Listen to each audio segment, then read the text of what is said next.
Hello everyone. सत्ता के पास बंदूक है, लेकिन क्या उसके पास सत्य है? आज हम बाबा नागार्जुन के उस निडर कविता के प्रश्न उत्तर देखेंगे जिसने सत्ता के गलियारों में हलचल मचा दी थी। अगर आप सेमेस्टर 4 के छात्र हैं तो ये 4 प्रश्न आपकी परीक्षा के लिए सबसे ज्यादा जरूरी है। चलिए शुरू करते हैं। सबसे पहला प्रश्न हमारा, शासन की बंदूक कविता का मूल प्रतिपाद यानी थीमेटिक एसेंस स्पष्ट कीजिए।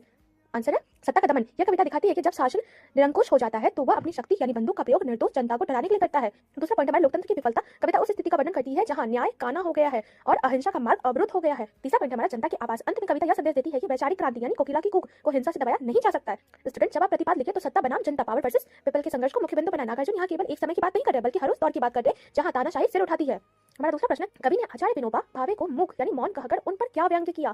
पहला पॉइंट हमारा, बुद्धिजीवियों की चिप्पी। नागार्जुन ने विनोबा भावे का नाम लेकर उन तमाम बुद्धिजीवियों और संतों पर प्रहार किया जो आपातकाल या अन्याय के समय चुप रहे। दूसरा पॉइंट हमारा, नैतिक जिम्मेदारी। कवि का मानना है कि जब शासन बधिर यानी बहरा हो जाए तब बड़े व्यक्तित्वों का मौन रहना अपराध के समान है। तीसरा पॉइंट है व्यंग्यात्मक स्वर। धन्य धन्य कहकर कवि उस शांति की आलोचना करते हैं जो अन्याय को सहने से पैदा होती है। यह सवाल परीक्षा में अक्सर आता है। यहाँ मुख होना कायरता का प्रतीक है। नागार्जुन कहते हैं कि अगर समाज के मार्गदर्शक ही चुप हो जाएंगे तो शासन की बंदूक और भी निरंकुश हो जाएगी।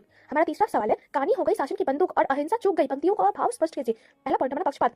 कहानी यानी एक आंख वाली होने का अर्थ है कि शासन न्यायपूर्ण नहीं रहा, वह केवल एक पक्ष को देख रहा है और विवेक खो चुका है। दूसरा पॉइंट हमारा, आदर्शों का पतन। गांधी के देश में जहां अहिंसा को सबसे बड़ा हथियार माना गया है वहां शासन द्वारा बंदूक का प्रयोग करना अहिंसा की चूक या असफलता को दर्शाता है। तीसरा पॉइंट हमारा, सत्य का घायल होना। जब सत्ता केवल बल का प्रयोग करती है तो सत्य सबसे पहले प्रभावित होता है। यहाँ कहानी सत्य बहुत ही मारक व्यंग्य है। जैसे एक आंख वाला व्यक्ति पूरा सच नहीं देख पाता, वैसे ही अत्याचारी शासन भी केवल दमन देखता है, न्याय नहीं। चौथा प्रश्न हमारा, कविता के अंत में कोकिला की कूक किसका प्रतीक है? प्रतिरोध की आवाज। कोकिला उस कवि या जागरूक नागरिक का प्रतीक है जो विनाश यानी चलित के बीच भी सत्य बोलने का साहस रखता है। विचारों की अमरता। शासन की बंदूक शरीर को मार सकती है लेकिन वह विचारों और आवाजों को बाका यानी नष्ट नहीं कर सकती। विजय का संदेश। यह पंक्ति सिद्ध करती है कि अंततः जीत सत्य और अभिव्यक्ति की आजादी की ही होती है। वीडियो के इस पार्ट को ध्यान से सुनिए। जली टूंड यानी सब कुछ खत्म हो जाने के बाद भी कोयल का गाना यह बताता है कि क्रांति कभी मरती नहीं, यह उम्मीद को जीतती है। स्टूडेंट्स, इस कविता में हिटलर और विनोबा जैसे नामों का प्रयोग इसे एक ऐतिहासिक संदर्भ यानी हिस्टोरिकल कॉन्टेक्स्ट देता है।